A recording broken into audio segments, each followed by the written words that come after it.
তুমি এক জীবনে সবার কাছে ভালো হতে পারবে না, চেষ্টাও করো না কখনো সবার কাছে ভালো হওয়ার জন্য, কারণ সবার কাছে ভালো হতেই হবে এমন মাথার দিব্যি কেউ তোমায় দেয়নি।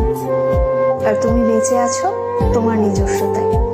সেখানে তোমায় কে ভাবলো, কে খারাপ ভাবলো, তাতে কিচ্ছু এসে যায় না। দিন শেষে নিজের জন্য নিজেকেই থাকতে হয়, অন্য কেউ তোমার জন্য থাকে না, থাকেনি কখনো আর থাকবেও না। কারোর কাছে তুমি ভালো, ভীষণ ভালো, আবার সেই তুমি কারোর কাছে খুব খারাপ, জঘন্য একজন মানুষ। সেটা কেমন করে হয়? প্রশ্নটা মনের মধ্যে আসতেই পারে। আসলে আমাদের কে ভালো ভাবছে আর কে খারাপ ভাবছে সেটা বিপরীতে থাকা মানুষটার মানসিকতার উপরই নির্ভর করে। সেই পরিপ্রেক্ষিতে অন্যের মানসিকতার পরিবর্তনের ভার তো তুমি নিতে পারবে না।